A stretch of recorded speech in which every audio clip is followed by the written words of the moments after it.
de descargar la clase práctica. Voy a llamar a casa. Bien, estudiantes, el día de hoy vamos a desarrollar un tema que también es importante. Este tema es de fármacos antiarrítmicos. Va de la mano con lo que es hipertensión arterial, sí, porque habíamos visto que las complicaciones de la hipertensión arterial, entre ellas estaba, independientemente de la insuficiencia cardíaca, teníamos los infartos agudos de miocardio y las famosas arritmias, ¿ya? Entonces, eso es lo que vamos a trabajar en la sesión del día de hoy. Acá nosotros vamos a trabajarlo puntualmente, ya para que no tengamos dificultades con el tiempo. Tenemos un caso, ¿no? Juan Pérez, 65 años, masculinos, hipertenso, en uso de enalapril, infarto del miocardio hace 3 años y diabetes tipo 2 con metformina. Motivo de consulta. Pérez viene a la consulta por episodios recurrentes de palpitaciones, mareos que empeoran en las últimas semanas. Refiero que los episodios ocurren principalmente en la noche, duran varios minutos, no ha tenido síncope, pero sí tiene notable irregularidad en sus latidos. Historia actual. El médico de urgencias realiza un electrocardiograma, muy probablemente, ¿por qué? Por las palpitaciones, por los mareos y porque siente que su corazón propiamente tiene ruidos, en este caso irregulares, ¿no? ¿Y qué es lo que encuentra? Mostró fibrilación auricular por respuesta ventricular rápida. Debido a esos hallazgos fue hospitalizado y se inició tratamiento con amiodarona, ¿ya? La amiodarona es un medicamento, pertenece a qué grupo? A de los antiarrítmicos, exacto. En el caso de él tenemos mayor probabilidad del tema de las arritmias, sí, no tanto por la hipertensión, sino porque ha tenido ¿qué? Un infarto agudo de miocardio. Entonces, esa estructura cardíaca, ese miocardio, ya no es un miocardio, por decirlo así, entre comillas, sano, sino uno que ha sido dañado. Ha habido un problema de perfusión e irrigación, y esto le ha generado, como se dice, este problema arrítmico.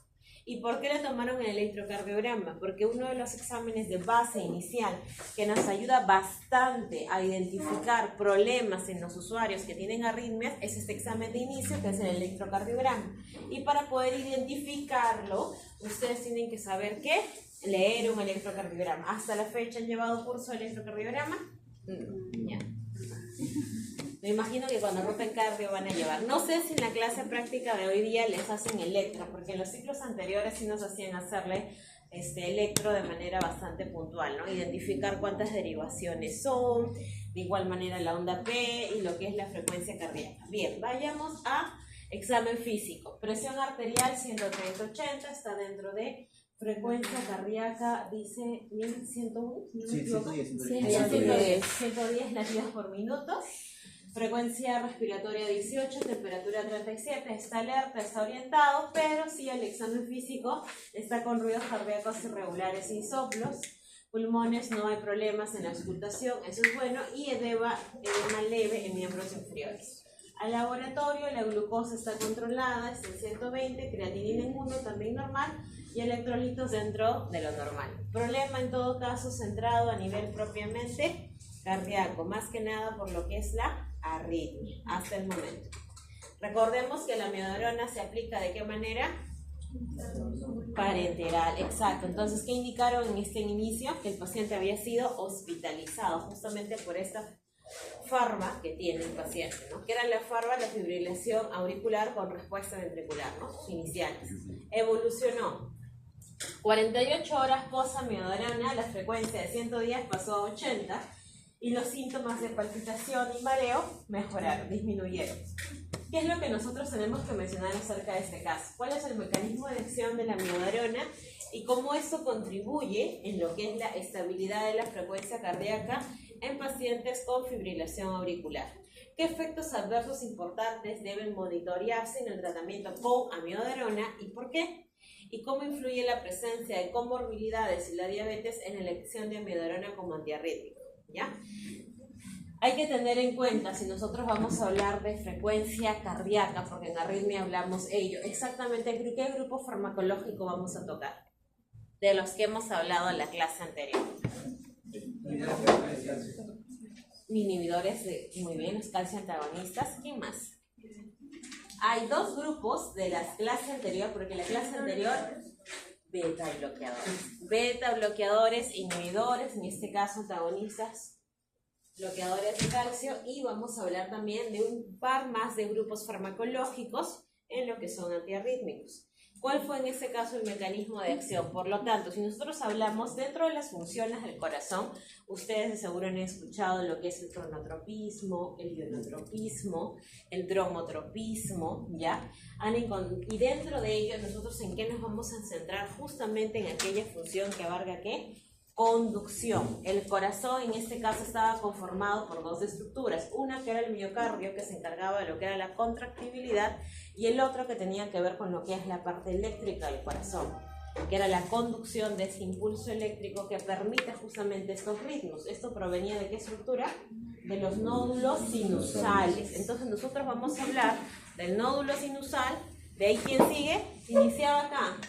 Nódulo sinusal, nódulo auriculoventricular. Se armaba, se ramificaba en los famosos haces de His. Luego de los haces de His que se ramificaban, estos se seguían subdividiendo las famosas fibras de Purkinje. El nódulo, en este caso sinusal, ¿en qué aurícula le encontramos?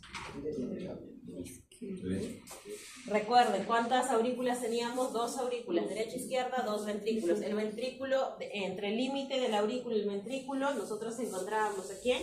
Nódulo auriculoventricular. Nuestros haces de His, ¿dónde estaban? En los ventrículos, en los septus, en relación a los ventrículos. ¿Y nuestras fibras de Purkinje? En las partes ventriculares. ¿Pero de quién? ¿De los ventrículos? ¿Ya? Todo inicia ahí, desde el nódulo sinusal. Entonces acá nosotros vemos que así como en infarto vamos a trabajar, en este caso, miocardio y conducción, en arritmias trabajamos bastante parte de lo que es la conducción. Por lo tanto, si estamos hablando de un impulso cardíaco, y esto es generado por un impulso, en este caso eléctrico, por decirlo de esta manera. Buenos días. ¿De qué vamos a hablar entonces? De los famosos potenciales de acción. Vamos a hablar de los famosos potenciales de acción, en lo que es toda la conductibilidad cardíaca. Bien, entonces acá nosotros tenemos la imagen de un electrocardiograma normal. Hablamos del impulso cardíaco, el latido normal propiamente, el latido en este caso, un latido rápido lo denominamos nosotros taquicardia. ¿Cómo definimos taquicardia?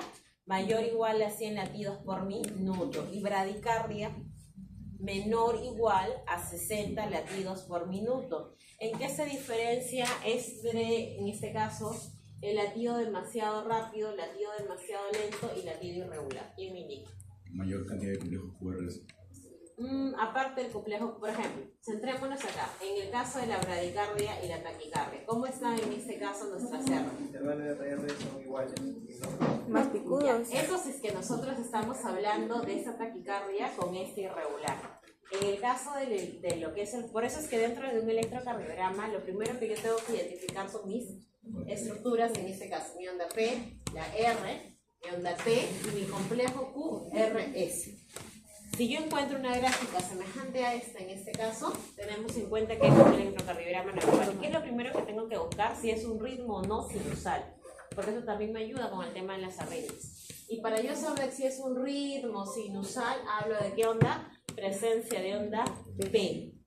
Lo primero que tengo que identificar en este caso en un electrocardiograma es la presencia de onda P para identificar ritmo sinusal. ¿Y en qué derivación? Porque yo tengo ABL, exacto, en derivación 2. Tengo de 1, tengo de 2, tengo de 3, ABL, ABR y ABF, ¿ya? Y estas 6, en este caso, de derivaciones van a ser ¿de qué tipo? Cordiales. Y las de las extremidades, ¿ya? Entonces, ¿para qué me sirve? Justamente para identificar estos parámetros. Ya sé que es de ritmo sinusal. Entonces, en este caso, alejo ¿qué tipo de patologías? Fibrilación. Ustedes sí han hecho fisiopatología, sí han visto arritmias en fisiopato, sea en teoría o en seminario. ¿No lo han visto? Sí. Sí, se aclara, sí lo han visto. Entonces, una de las patologías en las cuales yo obligatoriamente, si no encuentro mi electrocardiograma, onda P, ¿en qué tengo que pensar? Fibrilación auricular, exacto. Si yo tengo un electrocardiograma, reviso de todas las derivaciones, si no encuentro onda P, es una fibrilación auricular, ¿ya? Entonces ahí ya tengo un esquema Ya, checkcito. Ya pasamos la onda P.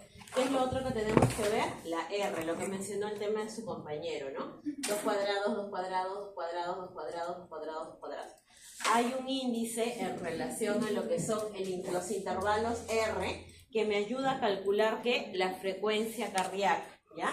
Dividiendo el número de cuadraditos que hay entre cada una. En este caso, la regularidad de 2, 2, 2 entre R nos hace a identificar que es una taquicardia, bien es cierto, pero ¿es de qué ritmo? Regular, ¿ya? Ritmo regular, porque tenemos una misma constante entre ambos. Mientras, por eso justamente veíamos el otro que es irregular, miren cómo están nuestros intervalos R. Acá hay 1,5, acá hay 1, 2, 3, 4, acá hay 3, acá hay 3, acá hay 3,5 y acá hay 2. Entonces, en los ritmos, eso también nos sirve, en los ritmos irregulares, justamente nos permite también identificar si esta taquicardia tiene ritmo regular o no, justamente tiene que ver ello con quién, también con lo que sí es de ritmo sinusal o no. Porque dentro de arritmias, ustedes también van a encontrar una clasificación de arritmias irregulares, ya que va a ser, no vamos a tener, por decirlo así, una frecuencia cardíaca estable, sino una frecuencia cardíaca variable. Y lo otro, ahí viene lo segundo que mencionó su otro compañero. ¿Cuál fue? Hemos visto P, hemos visto R, ahora nos toca ver los complejos QRS, ¿ya? En el caso de los complejos QRS, ustedes van a ver que en el caso de lo que son las taquicardias, cómo se encuentran bastante plegados entre ellos mismos, mientras que en una bradicardia están más ensanchados. Esta clasificación según el QRS también es otra forma de clasificar las arritmias. Y cerramos finalmente ¿con quién? La onda T. La onda T en arritmias, ¿dónde usamos más onda T que en arritmias? En infartos agudos de miocardio, ¿ya? Entonces, QR y QRS, el complejo, me sirve más para las características en relación a arritmia y ponerle un nombre completo a la arritmia que identifico. Pero, porque también yo voy a encontrar que, además de las fibrilaciones auriculares, ¿qué otras fibrilaciones conocen? A ver, el flúter auricular. ¿Ya? ¿Cuál es la característica base? Independientemente de que la fibrilación auricular no tenga onda, en este caso P, ¿cuál es otra característica que te enseña la literatura? Que si lo ves en electrocardiograma, tienes que pensar en fibrilación. Las ondas en forma de...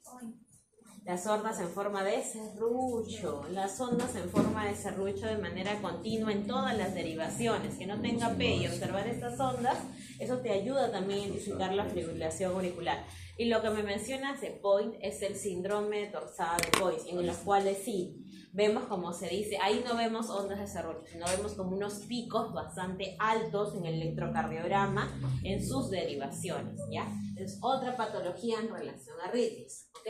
Entonces ahí tenemos fibrilación auricular, lo que es la torsada de Point, tenemos los flúter auriculares, que también van a ser otra patología, y los famosos bloqueos auriculoventriculares.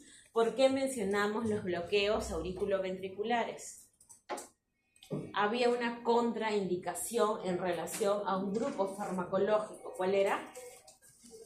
Ten cuidado si tiene un bloqueo auriculoventricular, y es bueno conocerlo porque en el bloqueo justamente se da en qué nodo, en este nodo de unión, ¿no? De ambas áreas. Y hay clasificación, tenemos bloqueo de primer grado, segundo grado, tercer grado.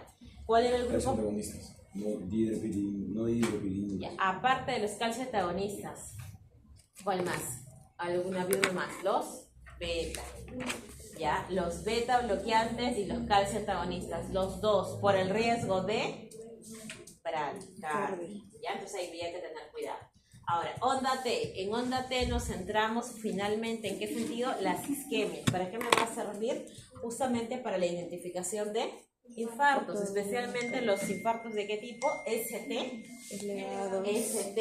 elevados, ¿no? Los supradesniveles, ¿no? Y acá, si tuviéramos más, si hubiese un infarto, hablaban del famoso punto de inflexión, el famoso punto J, ¿ok? Entonces, acá te coloca activación de los aurículas, activación de los ventrículos y recuperación. Onda P inicia, ¿qué? La despolarización auricular, es decir, inicia lo que en este caso es la contractibilidad del impulso nervioso, la conducción. Iniciamos nuestro ciclo cardíaco. Complejo QRS, en este caso, es la despolarización de quién? De los ventrículos. Y la onda T es Polarización. La repolarización ventricular. Y si hay una repolarización ventricular, hay una repolarización auricular, porque acá nos hemos omitido, ¿no? Hemos hablado de ventrículo que se activa, comienza a entrar en estado de reposo, y las aurículas, ¿cuándo entran en reposo? Sí, con la creación de las Está aurículas. impuesta, ¿no? Está superpuesta. ¿En qué complejo? En el complejo QRS, ¿ya? Eso es lo básico que ustedes deberían de conocer en relación a electrocardiograma. Pero no se ve como, o sea, como onda o como intervalo o como complejo propio, no se ve lo de la aurícula, está superpuesto. Bien. Y si trabajamos nosotros en ello, de lo que son los impulsos cardíacos, hemos hablado que esto pertenece a este sistema de conducción cardíaca, por lo tanto que hablábamos, como les decía, los famosos potenciales de acción, que ustedes en este caso lo conocen. Acá está nuestro famoso nódulo sinusal, está nuestro nódulo, en este caso aurículo ventricular, ya acá están nuestros haces de His y acá están nuestras fibras de Purkinje.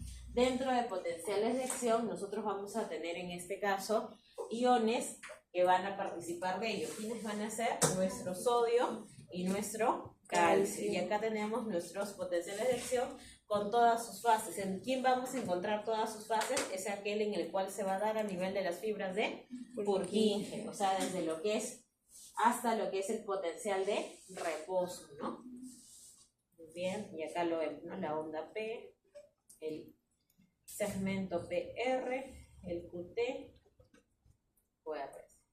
Potencial de acción de las células del nódulo sino-auricular y el aurículo ventricular. El potencial de membrana, el tiempo en duración y lo que es la respuesta lenta, ¿no? Los ingresos en relación a lo que es el sodio, el potasio, de igual forma. Tenemos nosotros acá la inducción de lo que es el potencial de acción y lo que es la despolarización. Inicia desde un menos 60, ¿ya? Y llegamos hasta un punto 0. Y de ahí continuamos. Bien, de igual manera tenemos el potencial de acción a nivel de las células auriculares, ventriculares y el sistema de conducción del Purkinje. En el caso de Purkinje encontramos nosotros las 4 fases. Y es en estas fases que nosotros vamos a trabajar, ¿qué? Los antiarrítmicos, como por ejemplo lo que es la amiodarona, ¿dónde va a actuar? A nivel de qué canales, ¿no? Si sodio, potasio, en este caso, ¿ya? Entonces acá tenemos la fase 0, que es en la fase en la cual recién vamos a empezar a hablar de que va a comenzar a activarse, lo que es la fase 1, ¿ya? Nuestra fase 2, que es de mantenimiento de nuestra meseta, fase 3 termina y la 4 de reposo. Esquema de potencial de acción cardíaco, ¿no? Tenemos los canales de calcio en este caso, los canales de potasio de igual forma. ¿Cómo inicia todo este potencial de acción? Con la presencia de sodio.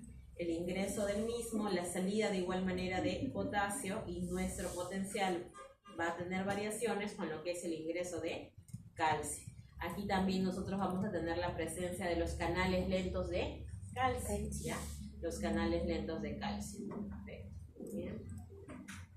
Sentido de conducción, controles vegetativos. Ya. ¿Cómo manejamos qué ocurre cuando los tratamientos, en este caso, farmacológicos en relación a antiarritmias no funcionan? ¿Cuál es el otro manejo en relación a procedimiento de intervención? Marcapasos. Marcapasos, ¿no? Este famoso equipo que es catalogado en intervencionismos en cardiología, ¿ya? Entonces, eso también es un factor que nosotros tenemos que ver.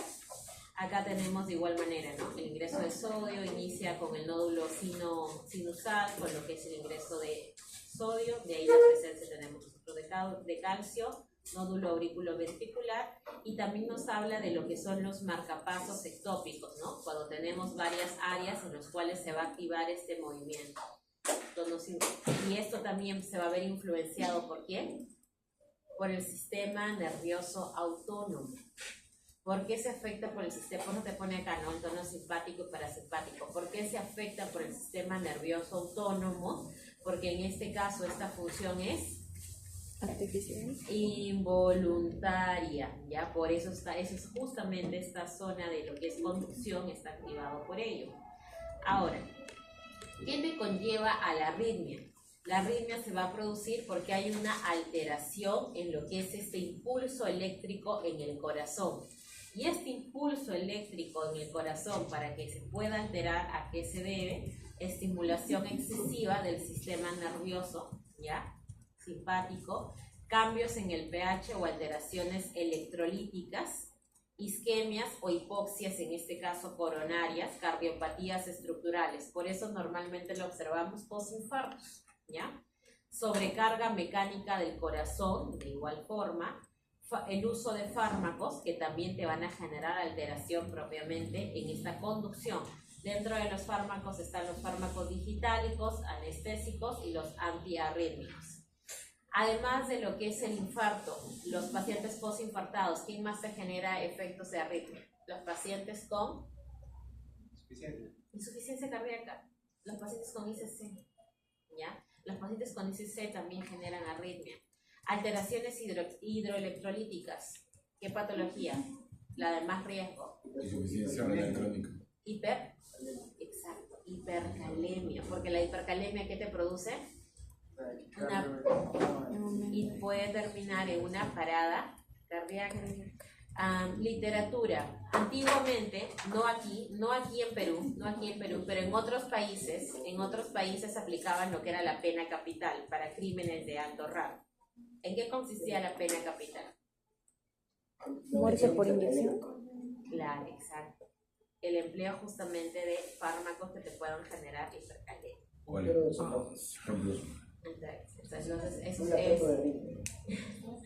Muy bien, entonces ese tipo de fármacos lo empleaban, como se dice en otros países, como parte de este proceso, ¿no? Según su contexto legal de ellos. Actualmente, de igual manera, o sea, vemos el uso en este caso de estos fármacos para ese tipo de sucesos específicos, pero tenemos que tener en cuenta cómo lo logran en este caso producir, cómo se le da ese procedimiento, alteraciones electrolíticas. Por eso es que hay que tener bastante en cuenta los fármacos que nosotros empleamos o las combinaciones de los mismos, ¿ya?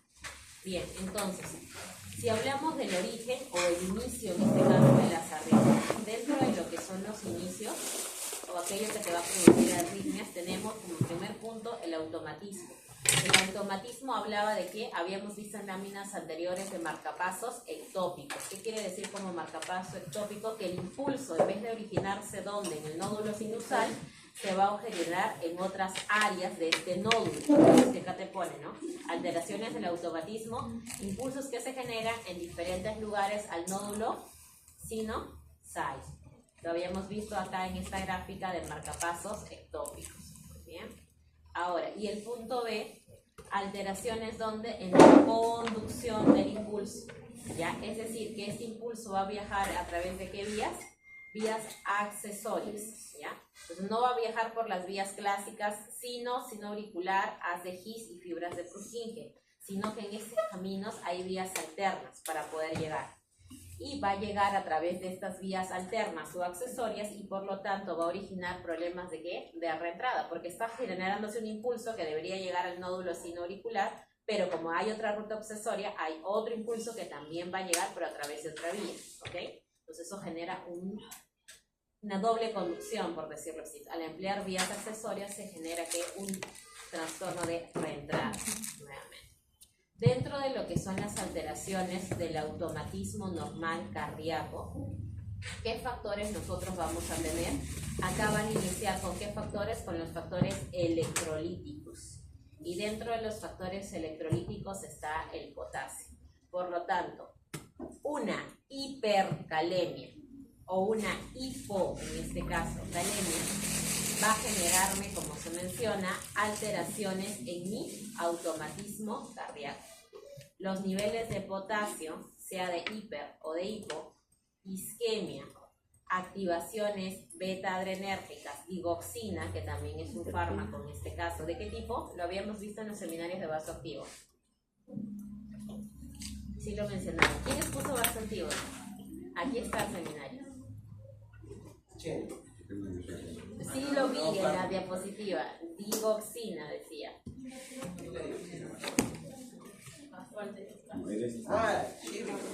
Inotrópico. ¿De acuerdo? Inotrópico. Estaba de los tipos digitales, ¿ya? De los digitales. Digoxina, atropina, los cuadros de acidosis. ¿Qué te puede conllevar acidosis? Las famosas acidosis metabólicas, ¿no? Que se producen en los pacientes con diabetes. Perfecto. Distensión de la pared ventricular. Aquí estamos hablando netamente de daño estructural. Aquí estaríamos en este caso hablando de qué tipo. Para hablar de un ensanchamiento, de un aumento de tamaño de la pared ventricular, que mencionamos que te producía una hipertensión arterial de años, de larga data, una HBI. ¿Qué era una HBI? Ventricular, exacto.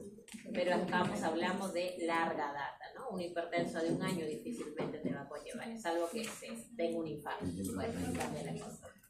Esto genera que el potencial de membrana sea de menor electronegatividad y por lo tanto, ¿qué ocurre con la célula? Se despolariza mucho más. Muy bien. Y esto va a generarnos un incremento donde en el automatismo.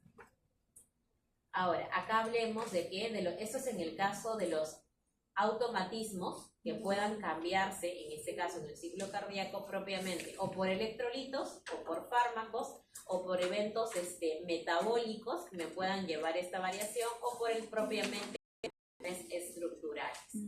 Pero ¿qué ocurre si es que nosotros estamos hablando de que hay un automatismo? Este es en el caso anterior era que todo el sistema de conducción esté intacto. No hablamos de vías accesorias y tampoco hablamos de, como se dice, de áreas de marcapasos ectópicos.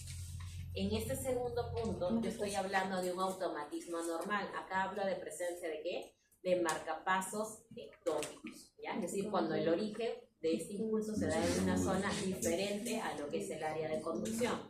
Esto se da en cualquier célula, se va a dar en cualquier célula cardíaca que se despolarice mayor a menos 55 milivoltios, donde en el marcapaso ectópico, ¿ya? Entonces, muy aparte de iniciar en una zona diferente, ahí en esa célula, en este caso cardíaca, se va a iniciar con este impulso de despolarización mayor a menos 55 milivoltios.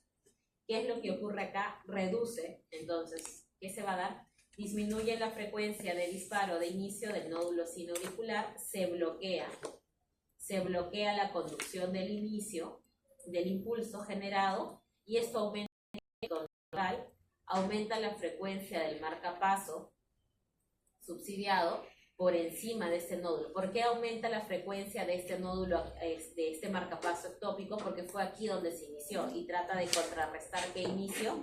El inicio en este caso del nódulo sinoauricular. ¿Dónde más lo podemos ver? Intoxicaciones digitálicas. Por eso los pacientes con antiarrítmicos, de igual manera se hace una evaluación de frecuencia, presión arterial, pero si van a usar digoxina, así, ¿cuáles eran los fármacos que se dosaban en sangre? A ver, ¿qué recuerdan de psicotrópicos? Litio, muy bien. ¿Qué más? ¿Y litio, cuál era la importancia con este tema? Que usa litio, que eran los pacientes para el monitoreo, lo primero que le pedías antes de iniciar litio. Electrocardiograma, porque generaba efectos a nivel también cardíaco, ¿ya? Justamente, por eso es que también hay que, eso se llama integrar lo aprendido, ¿ya? Además del litio, ¿cuál eran los otros dos fármacos que hacías dosar? Valproato, falta uno. Carbamazepina, ya. Ahora, ¿hay algún fármaco, al igual que psicotrópico, que psicofármacos, que se haga dosaje? Exacto, sí, muy bien. ¿Ya? Por eso es que acá les pone intoxicación, como se dice, digital, ¿ya? Pacientes con daño estructural, isquemia, insuficiencias cardíacas, hipopotasiemias, inhibidores de la fosfodiesterasa e hipercalcemia, inhibidores de la fosfodiesterasa y de P3, ¿no? La fosfodiesterasa 3. ¿Qué fármacos recuerdan de esa lámina? Vamos. Seminario, ¿dónde está seminario? ¿Qué pasó? ¿Hicieron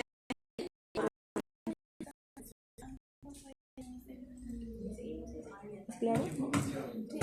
Ahí ya todos tenemos que ver con claro ahorita. Vamos, seminario, vamos. Porque va a venir para el examen la clasificación de vasos. Por eso es que yo me tomé el tiempo de enseñarles cómo se clasificaban, ¿no?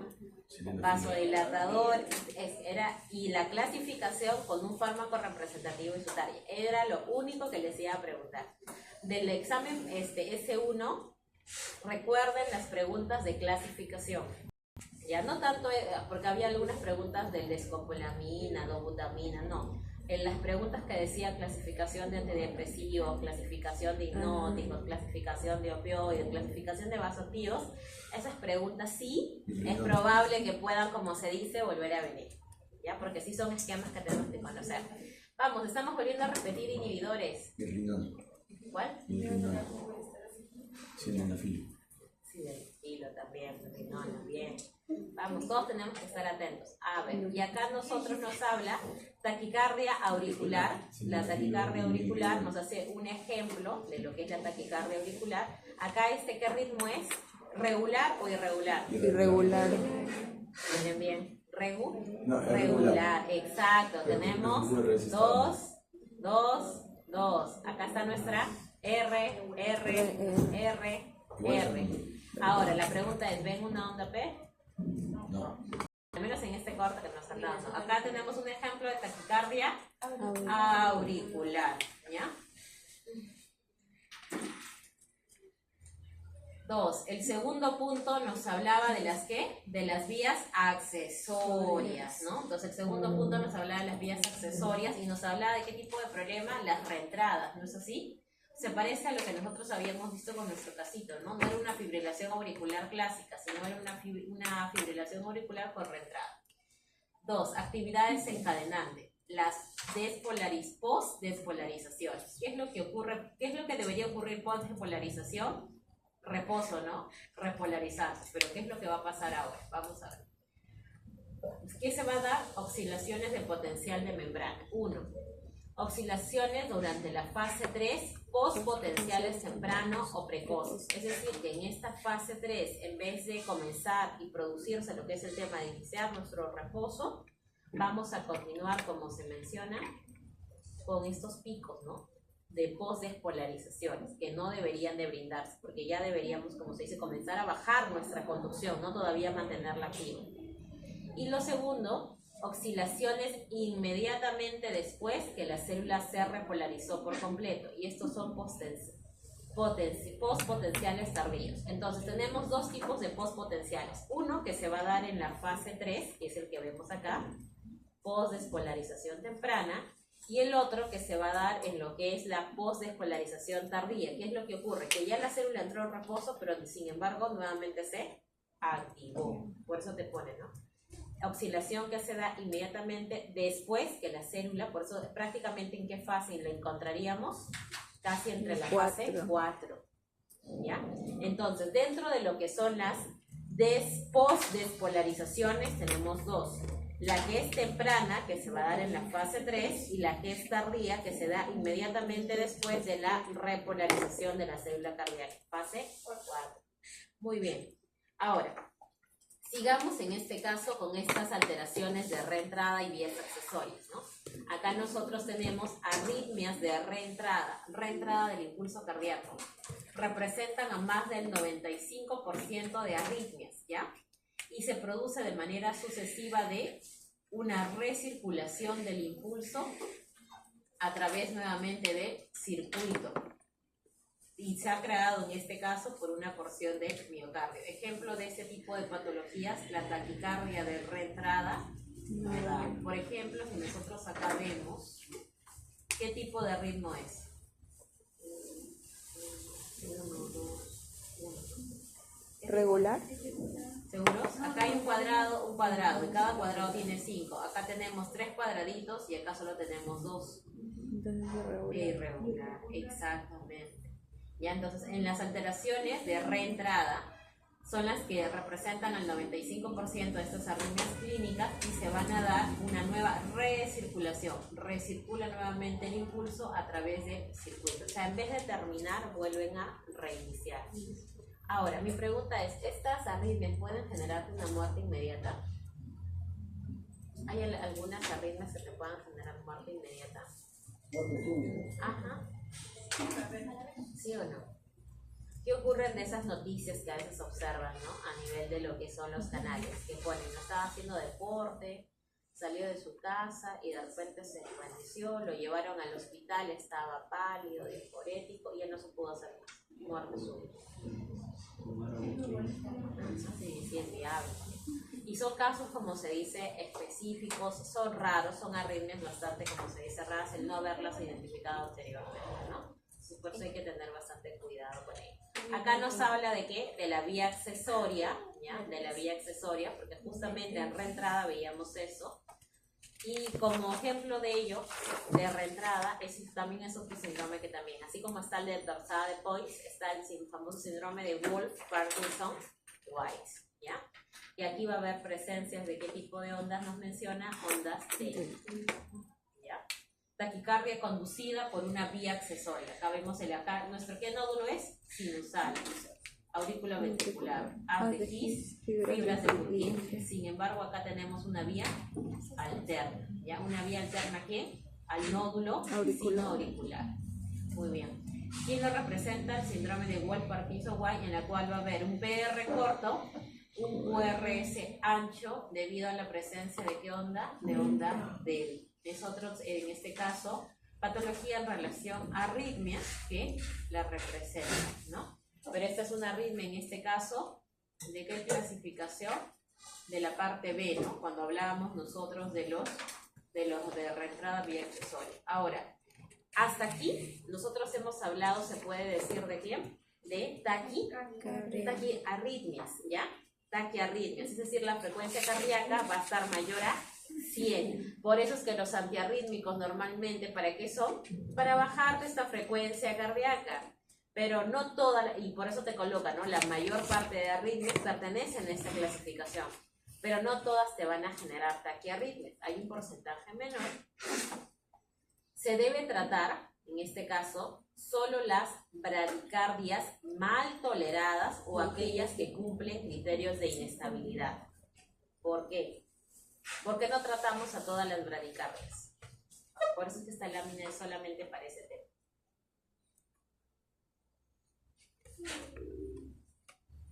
La bradicardia, ¿cómo la definíamos? Con frecuencia cardíaca menor o igual a 60. Entonces hay que tener bastante cuidado en las bradicardias que nosotros queramos, en este caso, trabajar. Porque estamos trabajando netamente con frecuencias cardíacas ya de por sí bajas. Y si lo bajamos, como se dice, más de lo habitual, y es mucho más complicado manejar en este caso una bradicardia que una taquicardia. Ejemplo de eso, por ejemplo, ¿quién hizo el seminario de...? Igual a 60. También tiene que ver con vasoactivos, sí. Cuando hablamos de dobutamina y dopamina, ¿recuerdan cuando hicimos simpático-miméticos? Sí. ¿Ya? ¿Por qué era importante el tema en este caso de la frecuencia cardíaca y qué tipo de fármacos empleamos más bien para poder subir, ¿no? Porque nosotros no queríamos bajar más, porque bajamos más definimos al paciente. Exactamente, y por eso también hablamos, había un fármaco que nosotros conversamos, que variaba mucho el tema de la dosis. Hemos visto que si usábamos una dosis menor, por decirlo así, en este caso nos generaba vasodilatación, y si usábamos una dosis mayor nos causaba vasoconstricción, y por eso nosotros teníamos que modular el tema de qué cantidad de dosis queríamos trabajar dependiendo del tipo de shock. ¿Quién se acuerda qué forma fue? Miren que yo sí. Para shock cardiogénico. Exacto, para el shock cardiogénico. A ver, creo que no han estado atentos al seminario. Shock cardiogénico. Hablamos de quién, de dobutamina, el tema de dosificarlo, ¿no? En dosis iniciales a dosis mayores. Entonces, ¿a qué bradicardias ustedes sí deben de darle tratamiento obligatoriamente? Bradicardias inestables o de mal tolerancia. Estamos hablando de presiones arteriales sistólicas menor de 90, frecuencias cardíacas menor de 40, literal, lo tengo que tratar. Bradicardias sintomáticas, ¿a qué me refiero? Que me produzca el tema de desvanecimiento, ¿no? Ajá. Bradicardias con el QSR ancho. En este caso yo tendría que tomarle un electrocardiograma para ver realmente esos criterios, ¿no? Entonces, la lámina 25, lo que podríamos preguntar si queríamos una parte, eso sería más que nada para verdadero o falso, como apartado netamente teórico, sería, ¿no? ¿Cuáles son los criterios para manejo de una bradicardia? ¿Sí? ¿No? ¿A qué bradicardia sí le tendríamos que dar tratamiento? Acá tenemos los 4 ítems para darle tratamiento. Y acá nos habla de ¿qué? Atropina. 0.5 miligramos, en este caso vía parenteral, intravenoso en bolo. ¿En qué casos? Bradicardias sinusales, ¿ya? Nos coloca que si no hay respuesta satisfactoria, emplear medidas provisionales. Acá te habla de qué? Intervencionismo cardíaco, ¿no? Marcapasos endocavitarios. Podemos repetir la atropina hasta ¿cuánto? 3 miligramos. Y luego podemos emplear, de no haber respuesta, marcapasos, en este caso externo transcutáneo. Y el otro fármaco a emplear, ¿cuál es? La adrenalina, también de manera intravenosa, bolo o perfusión intermitente, ¿ya? Y en el caso de, si en caso se da un paro cardíaco, propiamente, además, acoplar, ¿qué? El famoso masaje cardíaco, ¿no? Tenemos que tener bastante en cuenta estos dos fármacos, atropina y adrenalina. Atropina, ¿qué grupo farmacológico pertenecía? Lítico, exacto, parasimpático lítico, porque lo que queremos nosotros en este caso es bloquear el efecto del parasimpático. ¿Por qué hacía el parasimpático? Bajar la frecuencia cardíaca. Exacto, entonces yo no puedo usar un parasimpático mimético, tengo que usar un parasimpático lítico. Entonces probablemente yo sí necesite, por si preguntáramos, ¿no? ¿Y cuál es el manejo de estas bradicardias? ¿Cuál es el fármaco que se podría emplear como opción? Podríamos catalogar la atropina, ¿no? Y si se les preguntara cuál es su target, o en este caso, qué grupo farmacológico pertenece, de igual manera, porque la atropina también tenía sus receptores, ¿no? De selección. Adrenalina. Regresando al seminario anterior de vasoactivos, también lo mencioné, era un vasoactivo. ¿A qué grupo pertenecía? Catecolaminas. ¿Qué tipo de grupo específicamente? No selectivos, pero ¿de qué grupo? Miméticos. Miméticos no les... ¿Y en qué tipo de receptores actúa? Alfa y beta. Por eso es que su compañero menciona que son no selectivos. Y en shock, ¿cuál es el shock principal a usar? Adrenalina era el fármaco de primera línea. Muy bien, anafiláctico. Adrenalina era el fármaco de primera línea a usar en anafilaxia. Y luego, ¿dónde más? Como protocolo de RCP avanzado, ¿ya? Como parte del protocolo de RCP avanzado. Todo RCP avanzado, sea adulto o pediátrico, que emplea adrenalina, pero en bradicardias la primera opción es atropina, y ahí tenemos adrenalina. Si no funciona nada de esto, marcapasos endocavitarios. También el shock séptico, ¿no?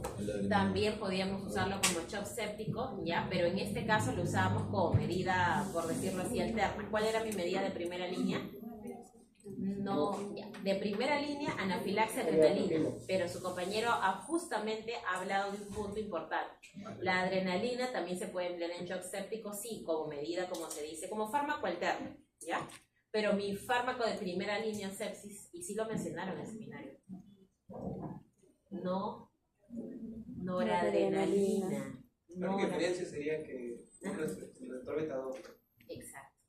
La única diferencia varía en el tipo de los receptores actuales. Entonces, en séptico habíamos visto que era noradrenalina. En anafiláctico, de igual manera, era adrenalina. Ahora, así como en séptico teníamos a noradrenalina, adrenalina, también les dije un fármaco más. ¿Cuál era? Cocaína, no. Lo aniquilamos, lo definimos totalmente, ya no pasa ni a UCI. Quedan vasopresina, les mencioné también, ¿no? La vasopresina con sus receptores, B1, B2, B3. ¿Y dónde actuaba más? En B1 y en B2. ¿Cuál era el otro? Mencionaron dobutamina y dopamina, ¿ya? No se olviden. Esas eran las alternativas en sepsis. ¿Y en cardiogénico? Levosimentan y Levosimentan, que es sensibilizador de calcio. La dobutamina. ¿Quién más? ¿Esos dos? ¿Estamos bien? Sí. Sí, estamos bien. Eso es todo. Muy bien. Sigamos. tenemos acá ejemplos, y bueno, es más que ejemplos, representantes de arritmia, ¿no? La fibrilación auricular, ¿dónde se inicia todo esto? En las aurículas, por eso su nombre, auricular. El flúter auricular, de igual manera, la reentrada, en este caso a nivel auricular, la taquicardia supraventricular, donde inicia nódulo sino-auricular, ¿ya? Taquicardia ventricular, de igual manera, acá tenemos fibras, ¿no? Y la fibrilación ventricular hace His y fibras de Purkinje. Tratamiento de arritmias. Entramos en la parte que nos corresponde a nosotros. Hay dos tipos, el no farmacológico y el farmacológico. La ventaja es que en arritmias el no farmacológico, ¿a qué hace referencia? Netamente, exacto, a procedimientos invasivos cardíacos. Acá no viene nada de bien. ¿Ya? Muy bien, entonces netamente en lo que es no farmacológico hablamos de las ablaciones quirúrgicas, y para hablar de una ablación quirúrgica hay que identificar cuál es el tejido en el cual se está originando. ¿Qué son?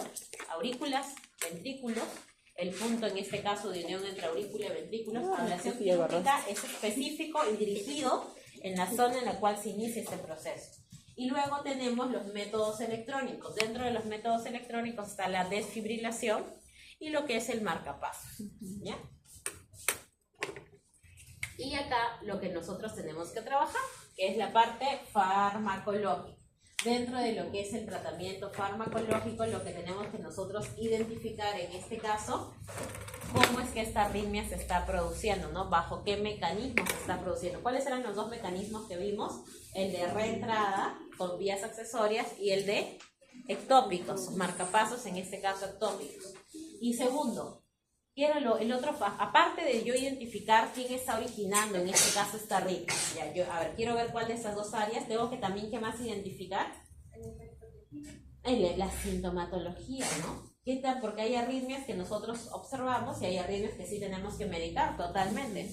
Y eso que va a depender de los mareos, ¿ya? En este caso los episodios de síncope propiamente, ¿no? Las taquicardias, las palpitaciones. Entonces la sintomatología clínica me va a indicar si es que debo de emplear un manejo farmacológico o no, así como el mecanismo. Ahora, este mecanismo, sea ectópico o sea en este caso de reentrada, yo tengo que evaluar antes de ello que en todo usuario que venga con hipertensión o todo usuario que venga con palpitación, ¿yo voy a pensar automáticamente en arritmia?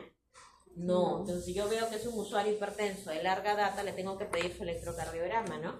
Hay hipertrofia ventricular izquierda, señor, ha tenido infartos anteriormente.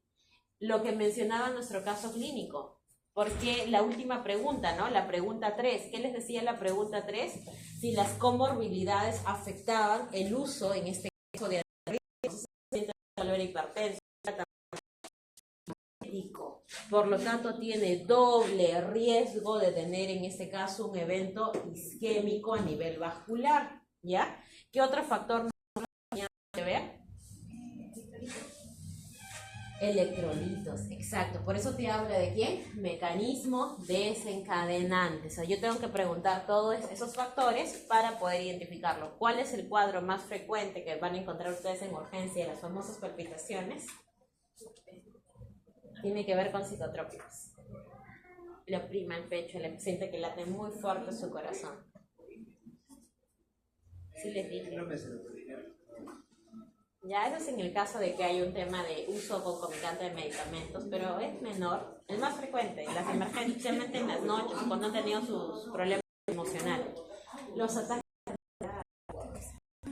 Antes de que al usuario le digas que es un episodio, en este caso de real, si te van a decir, no me palpita, me palpita.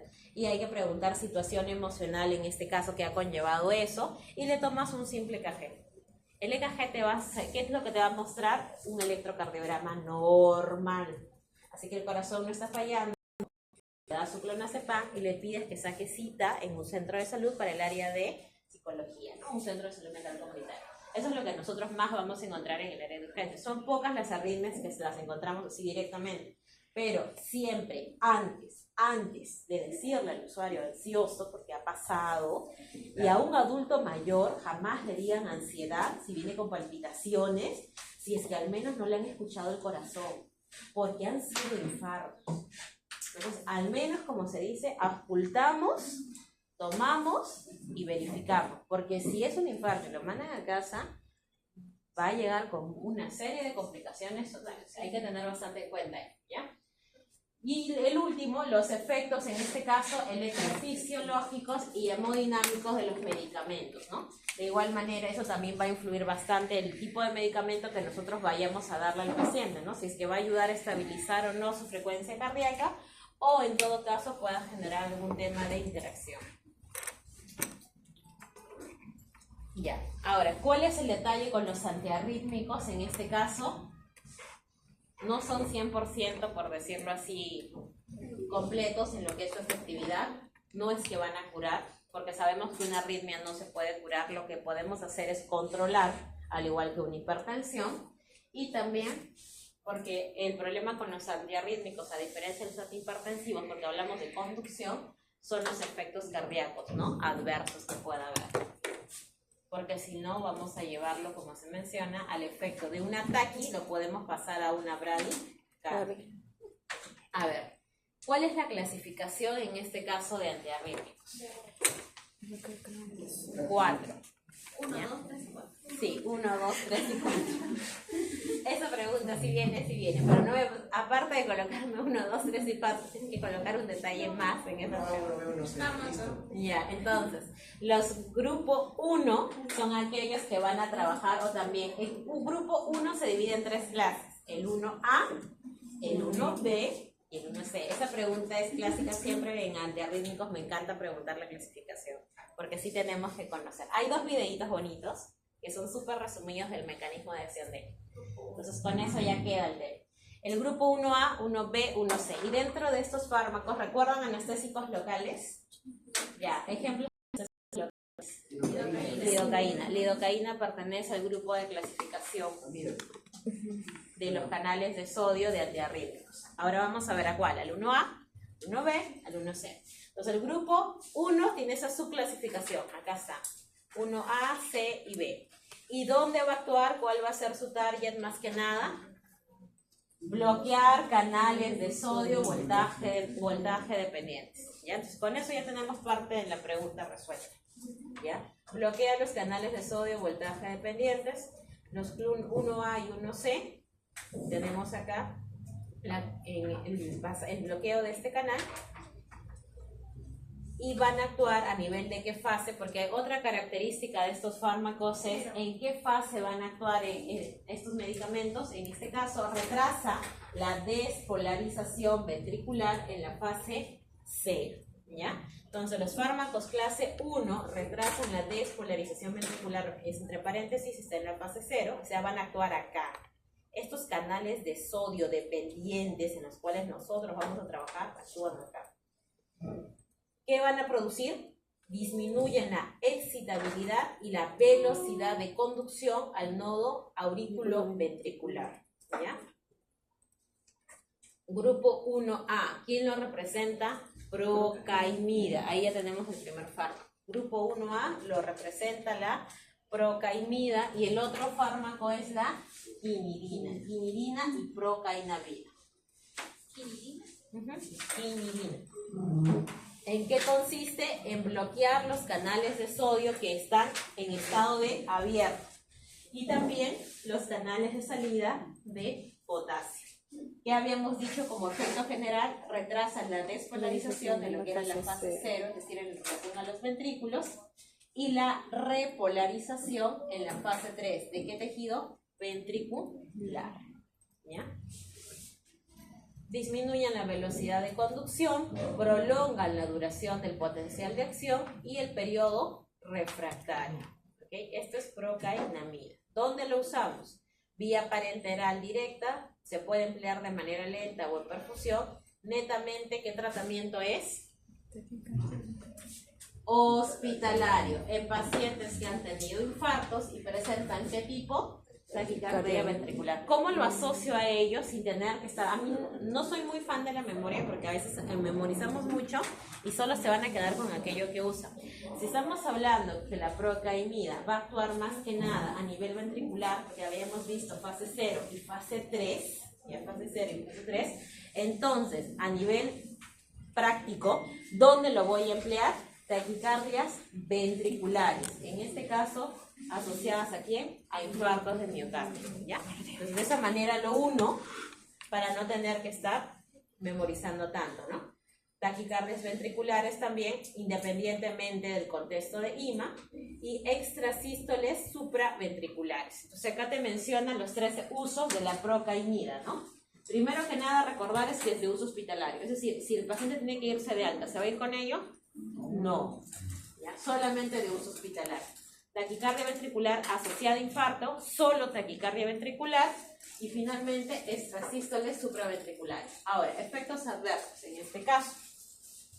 Tenemos la presentación también por vía oral como metabolito activo, prolonga en este caso, ¿ya? A nivel de lo que es el área ventricular, la duración del potencial de acción y lamentablemente como efecto adverso te va a producir lo que son las torsadas de Points. Entonces hay que tener bastante en cuenta como efecto adverso de este medicamento, porque justamente te genera una prolongación de este factor ventricular.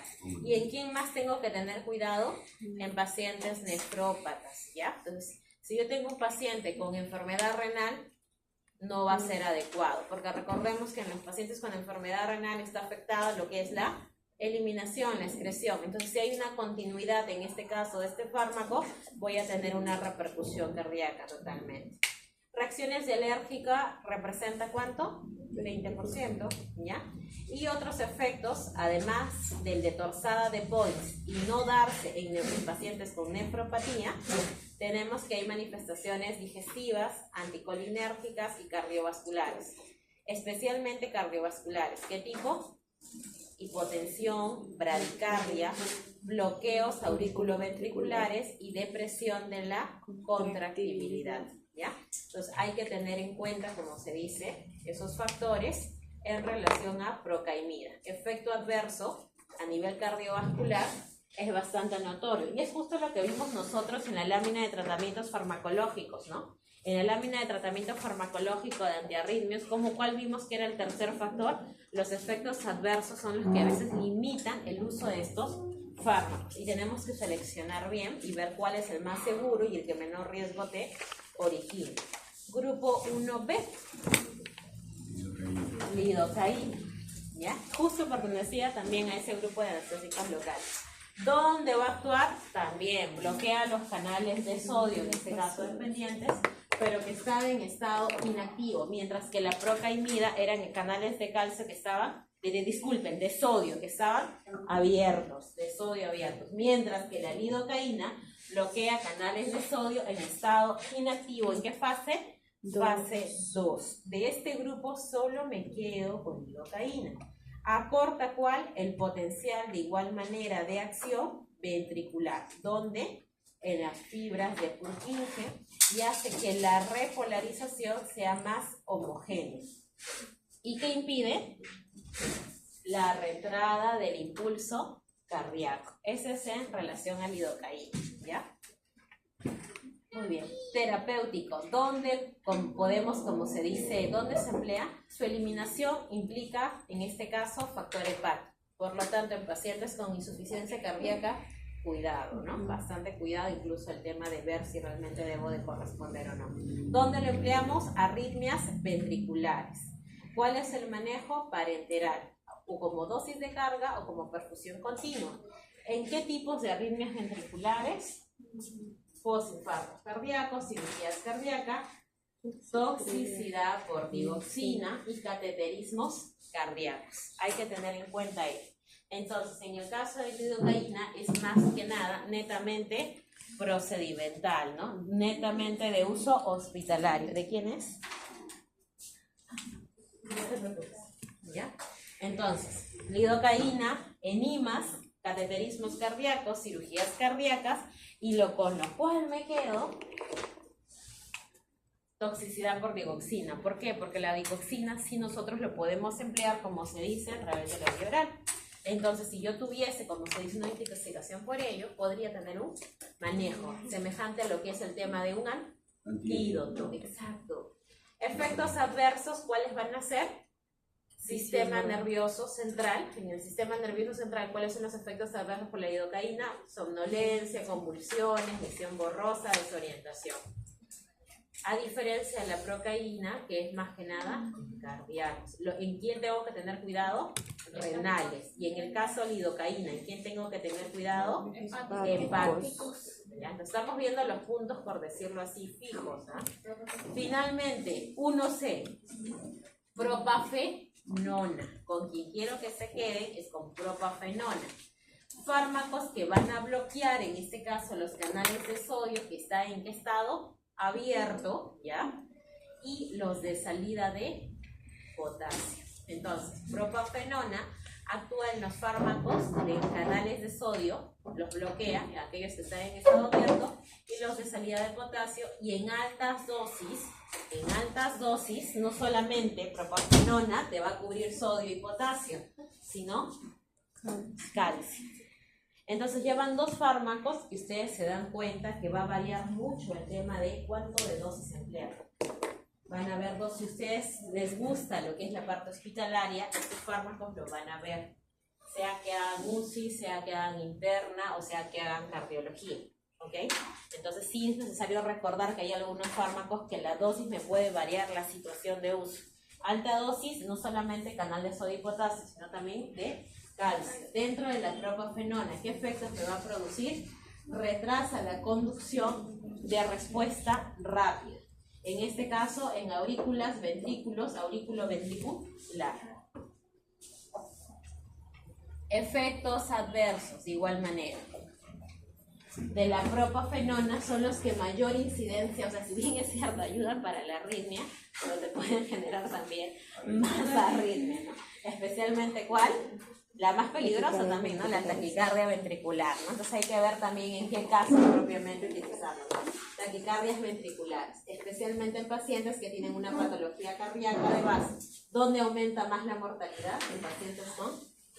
Entonces, si un paciente con infarto probablemente, y que tenga arritmia, un paciente con que tenga arritmia posinfartado, probablemente la propafenona no sea la primera droga de elección.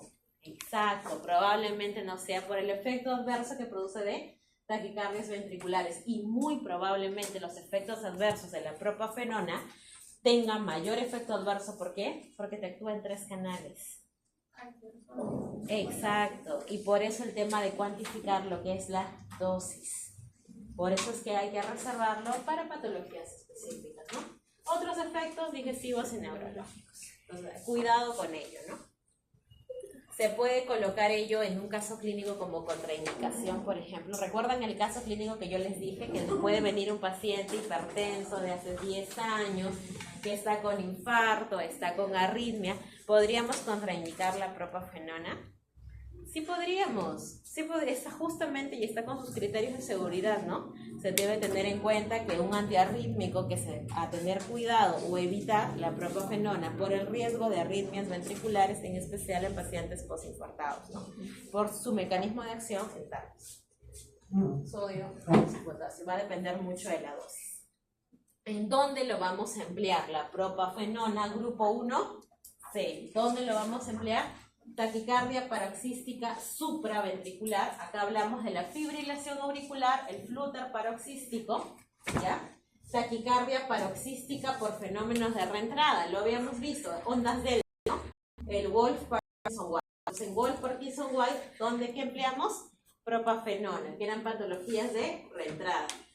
Y lo utilizamos en qué tipo de arritmias? Auriculares o supraventriculares. ¿Como cuáles? Fibrilación auricular y flúter paroxístico. Y dentro de las arritmias ventriculares las empleamos en taquicardia ventricular, extrasístoles ventricular sintomática, pero teniendo en cuenta que no haya infarto anterior, Muy bien. Y nos coloca, se administra ¿de qué forma? Por perfusión continua o intermitente en situaciones de urgencia, ¿no? Y en situaciones de urgencia podemos emplearlo hasta en bol. ¿Este fármaco de qué uso es? ¿Qué dice acá? Ajá, paréntera. Hasta ahora, de la clasificación grupo 1, Grupo 1, ¿cuántos fármacos vía oral hemos visto? 1. La procaína. Exacto, el único. La lidocaína, la propafenona y la procainamida, porque tiene dos presentaciones, parenteral y también vía oral. Son más que nada los grupo 1. ¿De qué tipo de presentación? Parenteral. Excepto la procainamida, que también tiene presentación vía oral. Pero en su mayoría son presentaciones para uso hospitalario o en urgencias. ¿Ya? Acá de igual manera, nuevamente la clasificación en 1A, 1B, 1C, con sus potencias. Esas son las variaciones. Estas son las variaciones que... Las líneas discontinuas nos indican las variaciones que va a generar ¿en qué? En los potenciales de acción a nivel de la conducción y acá los electrocardiogramas que se producen. Ahora entramos ¿a cuál? Al grupo número 2. Ya, entonces vamos, ya estamos entrando por la mitad.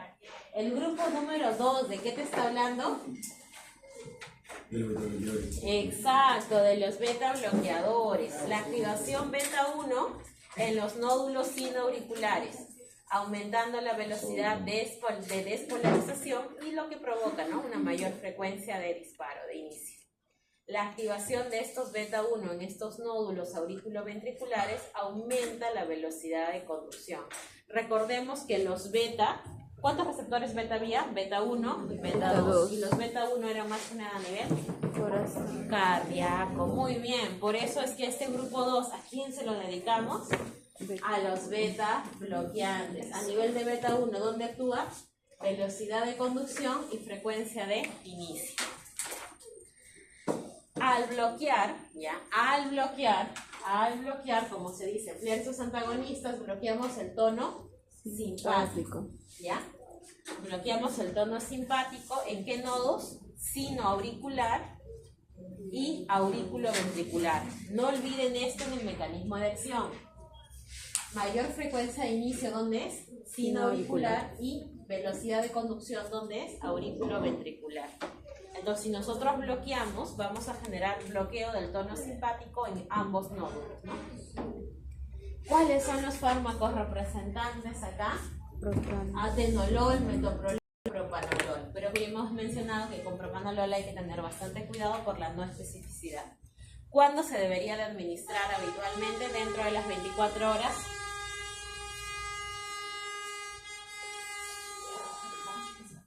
Dentro de las 24 horas post-infarto. Exacto, dentro de las 24 horas post-infarto. ¿Para qué? Para que me reduzca la presencia de arritmias, ¿ya?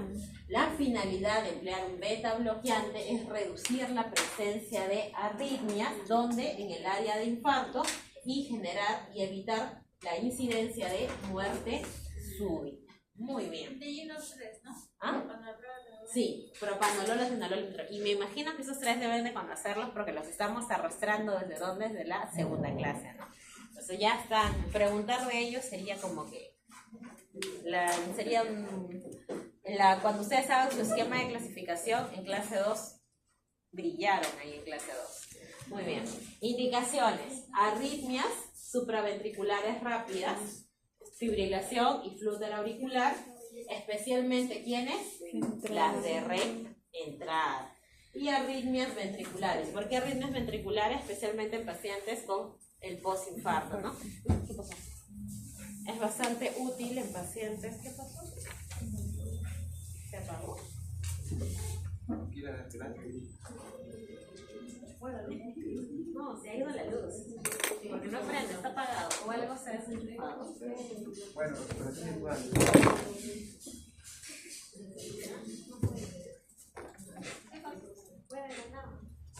Es parecido desde el